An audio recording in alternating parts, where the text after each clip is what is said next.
자, 오늘 말씀은 22절부터 시작하는데 이 서두에서 그러나라고 시작되고 있습니다. 즉, 이전의 내용과는 뭔가 좀 반대되는 내용이 시작되고 있다는 이야기이죠. 자, 본문 1장 22절 이전까지 사도 바울이 21절까지 계속해서 빌립보 교회 성도들에게 전해주고 싶은 이야기는 무슨 내용이었습니까? 21절의 말씀이 그 내용은 아주 짧지만 아주 분명하게 말하여 주고 있습니다. 21절을 보면요. 내게 사는 것이 그리스도이시니 죽는 것도 유익함이라. 이거 외우세요, 이 말씀. 내게 사는 것은 그리스도니 죽는 것도 유익함이라. 바울은 자기가 이미 십자가에 죽은 자라고 고백하고 있습니다. 그래서 이제는 자기 안에 바울 자신이 아니라 누가 산다고요? 예수 그리스도가 산다. 그러니까 바울은 죽음을 두려워할 이유가 없죠. 죽음이 자기에게 찾아오는 것이 아니기 때문에. 예수 그리스도 영원한 생명에 속한 자이기 때문에 죽음은 두렵지 않은 것이죠. 오히려 죽음은 완전한 구원으로 가는 통로이자 수단으로밖에 자기에게 여겨지지 않는 것이죠. 이처럼 바울은 오늘 본문 말씀 전에 믿음의 아주 담대한 고백을 빌립보 교회 성도들에게 전하여 주고 있습니다.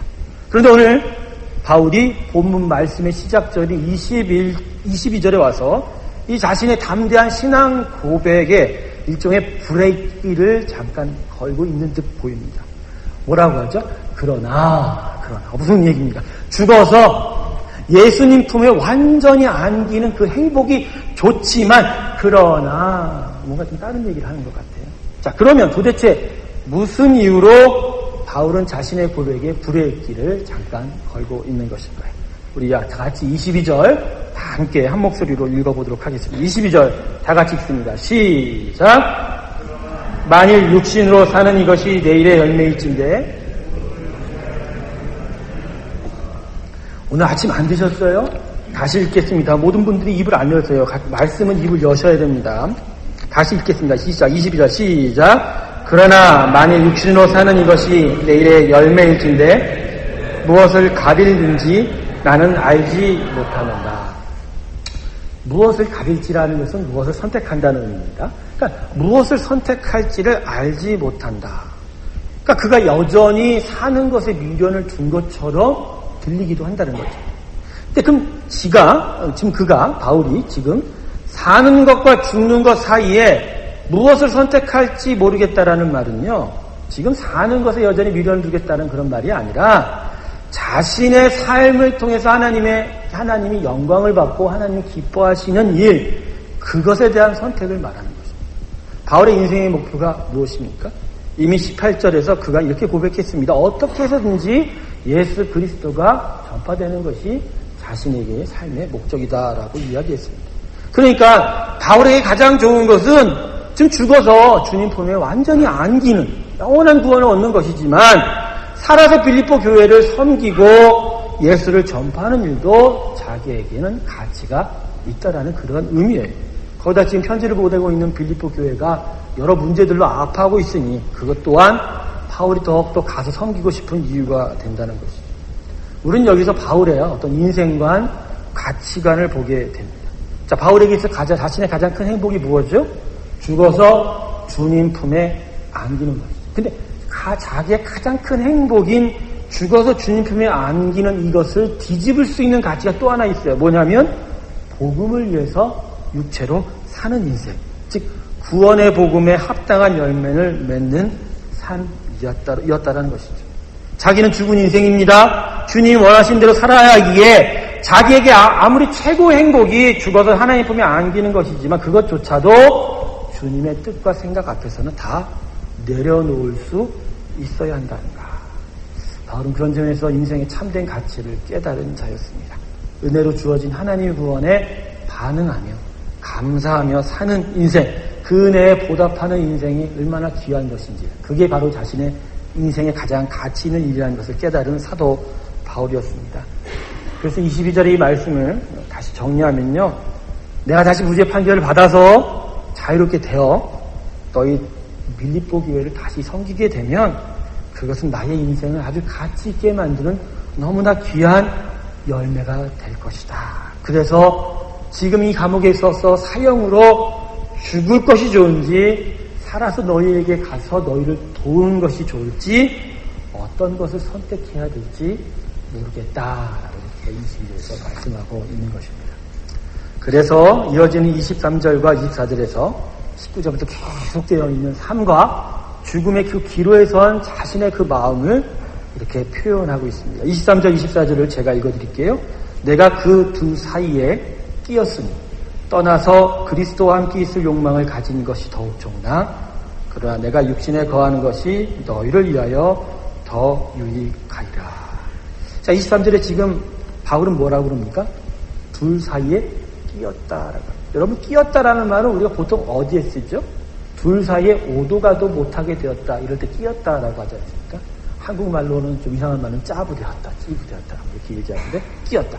근데 여기서 말하는 끼었다라는 얘기는 이런 이야기가 아니에요. 이런 얘기가 아니라 두 가지 일 전부에 바울이 양쪽 모두에 깊이 묶여 있다. 자신의 마음이 다 가고 있다라는 그런 의미. 지금 22절에 뭐가 있죠?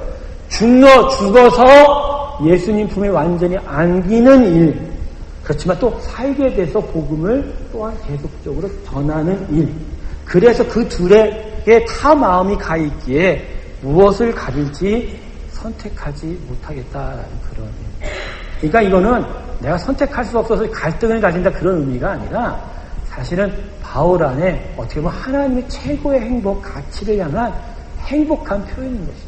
어떠한 기쁨을 택할지 모르겠다라는 것이죠. 그래서 오늘 본문 23절과 24절은 우리에게 이 십자가 위에 세워진 삶이란 어떠한 삶인 것인지를 분명하게 보여줍니다. 무엇과 무엇 사이에 떠나서 그리스도와 함께 있는 것, 그러나 육신에 거하여 빌립보 교회 성도를 위하여 살고자 하는 그 바람. 이 두 가지에 끼인 사도 바울의 모습 속에서 우리는 한 가지를 발견해야 됩니다. 자기 자신이 아예 없다라는 것입니다. 두 가지 바람 사이, 두 가지 일 사이에 보십시오. 바울 자신은 존재하지 않습니다. 예수 그리스도의 품에 안기는 일, 빌립보 교회 성도를 위하여 섬기는 일. 어디 그 사이에 사도 바울 자신을 위한 삶이라는 것이 존재하고 있습니까? 자기라는 주어가 완전히 없는 거예요. 오직 예수님, 자신의 주님과 그리고 자신의 사랑하는 교회와 성도들을 위해 존재하는 사도 바울의 삶의 자세와 태도가 아주 분명하게 나타나 있다는 것이죠. 놀랍죠? 놀랐습니다. 어떻게 자기 자신이 아예 없는 이런 인생이 존재할 수 있을까? 그런데 바로 이게 제대로 예수님 믿게 되면 이런 삶의 모습과 자세가 나타난다라는 것입니다. 여러분 기억하십시오. 다시 한번 우리는 이미 십자가에 죽은 자입니다. 할렐루야. 우린 죽었습니다. 옆분에게 서로 고백하겠습니다. 고백하세요. 옆분 보시고 당신은 십자가에 죽은 자입니다. 그래서 당신을 위한 인생은 없습니다. 오직 주님을 위한 인생이 당신의 인생입니다. 내가 지금 보니까 정말 하기 싫어서 내가 이런 거 알죠. 결단코 얘기하지만 예수 믿으면 자기 인생 없어요. 여전히 예수 안에서 자기 인생이 있다라고 여기는 사람은 십자가에 죽지 못한 사람이고, 십자가에 죽지 못하면 예수 그리스도가 자기 안에 왕이 못 된 거예요. 그러면 구원은 이미 오지도 않았습니다. 내 인생의 문 앞에도 오지 않았다라는 것입니다. 예수님을 주님으로 믿고 사는데 그것이 자신의 삶과 어떤 갈등을 일으키는 그런 어떤 영적 전쟁, 믿음의 갈등조차가 일어나지 않는다. 여러분 정말로 나는 십자가에 죽었기에 나를 위한 인생은 없습니다라는 고백이 매일 매시간 여러분 삶 가운데 나타나야 돼요. 거기서부터 하나님의 놀라운 역사가 이루어집니다. 십자가에 죽은 예수, 십자가에 죽은 사도 바울, 바로 그가 그렇게 제대로 죽었기에 자신을 위한 삶은 생각조차 할 수 없었고 오직 주님과 하나님의 백성들을 위한, 교회를 위한 삶만이 그에게 존재했다는 것이죠. 자, 본문 25절과 26절 우리 같이 한번 한 목소리 읽을까요? 시작. 내가 살 것과 너희 믿음의 진보.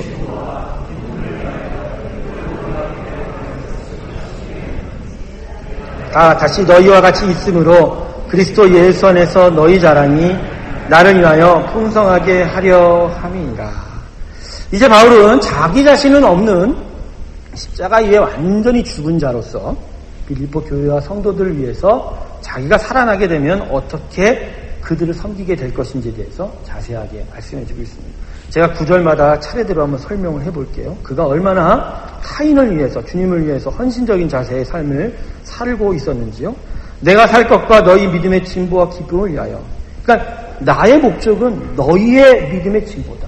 너희 안에 임할 하나님의 기쁨을 위해서 내가 사는 것이다.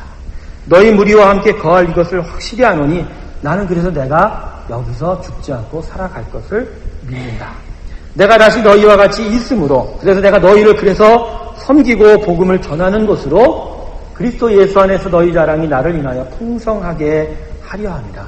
주님의 역사는 너희 안에서 주님께 대한 수많은 자랑, 기쁨을 많이 만들어내게 될 것이다. 할렐루야.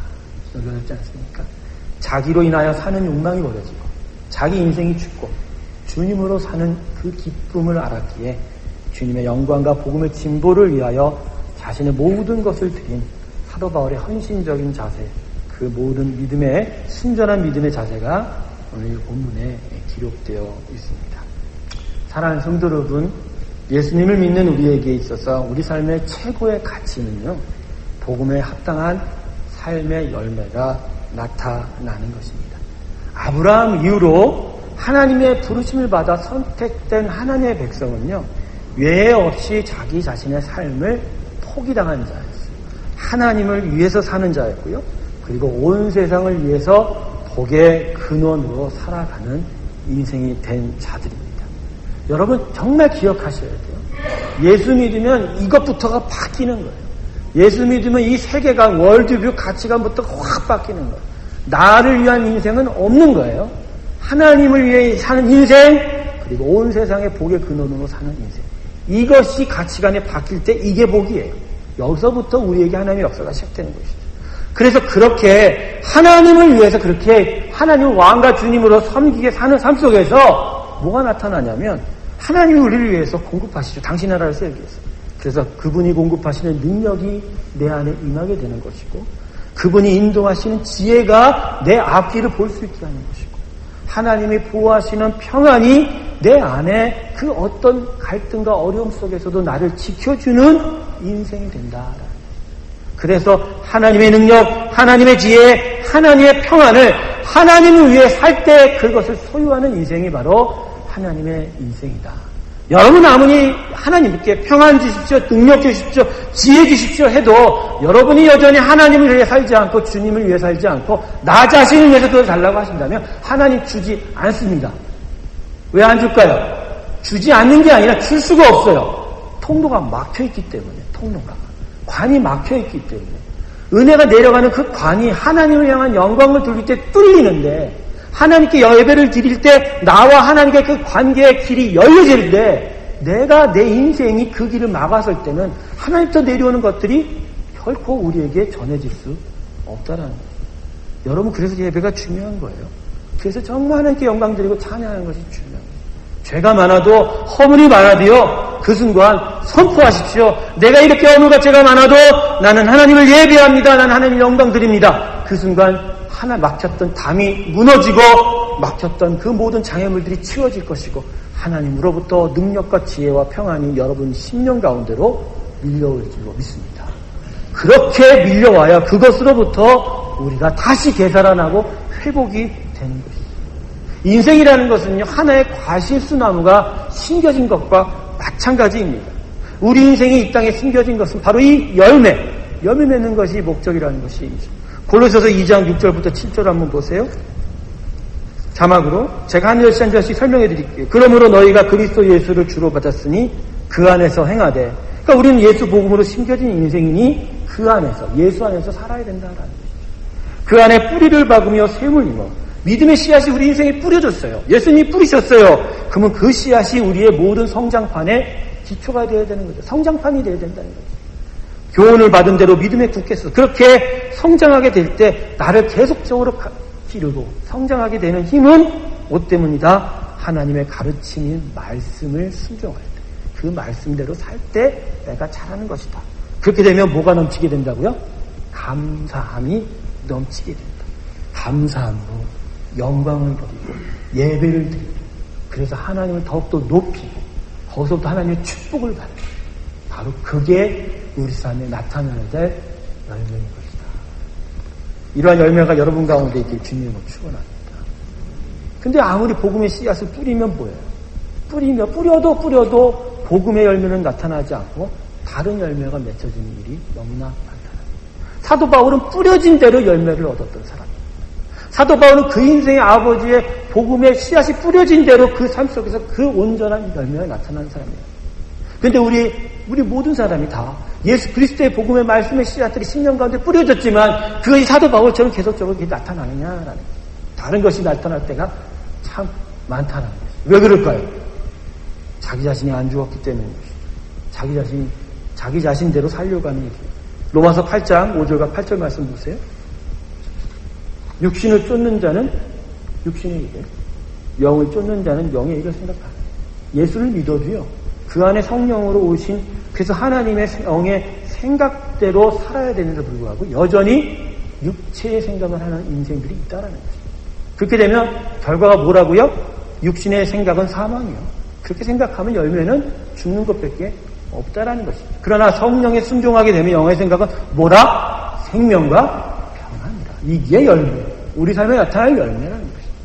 그럼 우리 육신의 생각은 하나님과 원수가 되나니 이는 하나님의 법에 굴복치 아니할 뿐만 아니라 할 수도 없습니다. 여러분 이 말씀이 무슨 말씀인 줄 아세요? 여러분 내가 여전히 뭔가 할 수 있다. 내가 인생을 고칠 수 있다. 내가 정말로 변할 수 있다라고 생각하는 사람은 여전히 교만한 사람입니다. 제가요 지난 한 주 동안 이것 깨달았어요. 내가 그래도 고칠 수 있겠지. 그래도 내가 변할 수 있겠지. 안 그래요. 우리 인정합시다. 나는 내가 내 인생을 고칠 수 없어요. 저로서는 우리는 우리의 인생을 변화시킬 수 없어요. 그래서 우리는 어떻게 된다고요? 죽어야 돼요. 없어져야 돼요. 우리 없어져야 돼요. 우리는 없어져야 돼요. 없어지고 내가 새롭게 태어나야 돼요. 예수님의 인생으로 계속 새롭게 태어나야 된다. 그러려면요 매일 매 순간마다 예수 십자가에 죽는 일도 필요하지만 나는 죽었다라는 고백이 매 순간마다 나타나는 거죠. 매 순간마다 아니 나는 이건 할 수 있어. 난 이거 고칠 수 있어. 난 이 세상을 변화시킬 수 있어. 내가 복음으로 이 세상을 변화시킬 수 있다고요? 천만의 말씀을 절대로 못 시켜요. 여러분 우리 힘으로 낳는 게 아니에요. 내가 죽으면 돼요. 오늘 아침 큐티 말씀을 보십시오. 아브라함이 이삭을 하나님께 바쳤죠. 그 아들을 죽음에 이르기까지 바친 그 희생의 순종을 통해서 하나님이 열방을 향하여 당신의 역사를 일으키셨다고 말씀하셨어요. 하나님 우리를 어떻게 구원하셨죠? 당신의 아들 당신이 죽음으로 말미암아 우리의 완전한 구원을 일으켜 세우신 것이죠. 이게 무슨 얘기입니까? 죽어야 된다는 거예요. 내가 내 스스로 뭘 할 수 있다라는 것이 아닌 거예요. 내 안에 육체가 죽어야 돼요. 육신의 생각이 죽어야 돼요. 영의 생각만이 나타나야 돼요. 그러려면 십자가에 내 육체를 못 박으십시오. 거기서 새롭게 태어나셔야 됩니다. 그러면 뭐가 나타난다고요? 평안과 생명이 오는 거예요. 십자가에 죽어보십시오. 죽는 아픔이 있어도 그 다음에 찾아오는 것은 놀라운 평안과 생명이 우리 가운데 있다는 것이죠. 여러분 영의 일에 영이 여러분의 그 모든 인생을 살리는 일에 모든 인생에 초점 맞추시길 주님의 이름으로 축원합니다. 목사의 눈에 보면요 저도 마찬가지예요. 이 사람이 지금 영의 일을 위해서 사는 사람인가 육의 일을 위해서 사는 사람인가가 구별이 돼요. 얘가 여러분을 판단하는 것이 아니라 보인다니까. 여러분 스스로도 여러분의 이웃과 자신이 보여요. 지금 내가 육의 인생을 살고 있는지 영의 인생을 살고 있는지를 보인단 말이에요. 그런데 육의 인생을 살면 죽어요. 영의 인생을 살아야 산다니까요. 사도 바울은 바로 이걸 깨달은 자예요. 살기 위해서 자기가 어디를 택해야 될지. 그래서 자기는 죽은 거예요. 그리스도와 산 거예요. 영의 일들을 가장 중요한 것을 여긴 거예요. 그래서 그 영이 완전히 살아나는 죽음을 사모한 거예요. 여기까지 가는 게 믿음의 인생이다. 근데 여전히 사회에서는 우리가 사회 질서와 사회 삶에서 우리가 묶여 살아야 되잖아요. 근데 그렇게 살면, 거기에 묶여 살면 우리가 계속적으로 죽어가는 문밖에 없다라는 거예요. 저는 오늘 이 본문을 묵상하면서 이런 생각을 했어요. 참 귀한 묵상이 저한테 하나님께 주셨더라고요. 지금 바울이 어떤 상황입니까? 감옥에 갇혀 있잖아요. 감옥에 갇혀 있잖아요. 그러면 감옥에 갇혀 있는 이 바울에게 있어서 그 감옥을 나올 수 있는 권한이 있습니까? 없습니까? 없어요. 사도 바울에게 있어서 주권은 세상적으로는 그가 무죄인지 유죄인지 사형제를 판결할 로마 세상 법정이 세상 나라가 가지고 있단 말이죠. 근데 지금 바울이 뭐라고 했어요? 자기가 두 가지 사이에 끼어 있다고 그랬어요. 살아서 나갈지 죽어서 하나님께 갈지. 여러분 이 말이 무엇입니까? 감옥에 갇혀 있어서 세상이 사도 바울에 나갈지 안 나갈지를 판결하는 것이 우리는 분명한데 바울은 그거에 서는 상관 안 해요. 오히려 자기가 나갈 권한이 있다고 얘기하는 거예요. 내가 원하면 나갈 것이고 내가 죽는 것이 좋으면 여기서 죽을 것이고. 여러분 이게 뭔지 아세요? 믿음의 사람은 세상에 안 묶인다는 거예요. 믿음의 사람은 세상에 안 묶여요. 세상에 고난과 고통이 찾아와도 그게 나를 죽이고 살리고 그것에 막 두려움을 갖는 인생이 아니에요. 왜? 영으로 살면 생명이 나타나기 때문에 죽음이 두렵지가 않은 거예요. 죽음이 내 앞에 찾아와도 죽음 와. 그냥 난 한국 갈게, 천국 갈게. 그럼 난 더 편한데 오다가도 죽음이 달아나요. 죽음이 나한테 권세를 미치지 못한다니까요. 평안이 찾아와요. 그 외로운 일 속에서 고통이 찾아온단 말이에요. 그런데 그 고통 앞에서 내가 평안의 자세로 서 있는 거예요. 영의 생각을 하기 때문에 고통이 나를 괴롭히려고 해도 괴롭힐 수가 없는 거예요. 고통이 왔다가도 사라져가는 거예요. 여러분 이게 어디서부터 나타난다고요? 하나님의 일에 대한 집중, 하나님에 대한 절대적인 신뢰, 자신의 육신이 죽고 영의 일에 초점을 맞추니까 세상 권세가 그를 어찌할 수가 없다라는 거죠. 분명히 감옥에 갇혀 있는데 그의 유죄 무죄는 로마 법정이 판단하는데 무시해버리는 거예요. 내가 원하면 나갈 것이고 내가 죽고 싶으면 죽을 것이다 라고 얘기하잖아요. 여러분 이 축복, 이 권능이 여러분 가운데 있길 주님으로 축원합니다. 예수 믿는 사람은 이 정도가 돼야 되는 거죠. 저도 못됐죠. 저도 무슨 일이 있으면 벌벌 떠니까. 근데 이제는 그렇게 안 살래. 나도 배짱으로 사는 거야. 오면 와 죽을게. 오늘 아침 하나님한테 그랬어요. 죽겠습니다. 육체의 가시가 너무 심해서 고통이 너무 심한 인생이거든요. 요새 한 주. 그런데 정말 죽고 싶더라고요. 근데 정말 고통서 죽는 게 아니라 정말 하나님 품에 가고 싶어요. 정말 하나님 품에 안겨서 정말 영원토록 기쁨 가운데 살고 싶어요. 눈물과 절망밖에 없는 거예요. 그런데요, 그런 생각을 하니까 죽음이 두렵지가 않은 거예요. 고통이 두렵지가 않은 거예요. 사람의 정죄가 두렵지가 않은 거예요. 고난이 두렵지가 않은 거예요. 그게 나를 어떻게 할 도리가 없는 거예요. 그냥 나는 완전히 자유. 진리가 너희를 자유케 할지. 할렐루야. 그 자유가 이런 자유예요. 여러분 우리가 얼마나 세상에 묶여 있어요. 우리가 얼마나 세상에 묶여 있는 거예요. 사도 바울처럼 이렇게 되려면 이러한 믿음의 경지에 이르려면 세상에서 풀려나야 돼요. 예수 그리스도의 제 권세, 예수 그리스도가 제 권세를 끊어내는 그 권능이 우리 삶 모든 삶의 터전에서 나타나야 된다. 아주 심각한 얘기입니다, 여러분. 여러분 지금 살고 있는 상황 속에서 여러분 얼마나 여러분의 삶의 모든 삶의 일들에 묶여 있는지 아세요? 정말 묶여 있단 말이에요. 이렇게 얘기할 거예요. 목사님 그렇게 얘기하지 마세요. 돈 벌고 가정 건사하고 뭐 해보는데 안 되는 걸 어떻게 해요? 예수가 밥 먹여줍니까? 그럼 이렇게 얘기하세요. 죽으면 되잖아요. 죽으세요. 그런 배짱도 없으세요. 죽으면요 영원한 천국에 가 계시죠. 그것보다 더 큰 소망이 어디 있어요? 그것보다 더 큰 소망이 어디 있어요? 아니 제가 정말 진짜 물어봅니다, 여러분. 예수 그리스도의 품에 안기는 것보다 더 큰 행복이 어디 있습니까? 있습니까? 그거 있으면 지금 이 자리에 있으면 안 돼. 딴 곳에 가 계셔야 돼. 예수 믿는 사람은 그런 거죠. 예수 믿는 사람은 그런 거예요. 여러분, 생명이 여러분 가운데 있길 주님의 이름으로 축원합니다. 평안이 여러분의 인생을 좌지하기를 주님의 이름으로 축원합니다. 그래서 항상 주의 일을 생각하고 그래서 주의 복음을 전하는 일에 기쁨을 얻고 그래서 자기가 아닌 타인을 위해서 주님을 위해서 살다 보면 그 안에서 하나님이 우리에게 능력과 지혜와 그리고 평안으로 우리를 축복하실 것입니다. 아브라함 보세요. 믿음의 시련이 계속되었지만 계속해서 이삭을 모리아산 제단에 드려지는 그 과정까지 하나님은 그치지 않고 끊임없이 능력과 지혜와 평안을 그에게 선물하셨다. 공급하셨다. 그게 바로 예수 믿는 자에게 임한 축복이다. 이러한 모든 일들이 우리 가운데 있으셔야 합니다. 전 일링교회가 이러한 영적인 놀라운 축복 가운데 있기를 소원합니다. 이러한 놀라운 생명과 평안 가운데 있기를 소원합니다. 말씀을 정리하겠습니다. 살든지 죽든지 우리 삶에서 나타나야 될 것은 예수 그리스도의 존귀함입니다. 그분의 존귀함을 위하여 여러분의 모든 마음을 다시 들이십시오. 다시 여러분 앞에 하나님 앞에 변명하면서 그렇게 쓰지 마시고 정말로 하나님이 나의 왕이십니다. 주님이시다라고 계속하게 고백하면서 주님께 온전한 삶을 나아가실 때 그분이 결코 우리를 그대로 내버려두지 않는다는 것을 명심하시는 저와 여러분 되시길 주님의 이름으로 축원합니다. 기도하겠습니다. 오늘 이 시간 기도할 때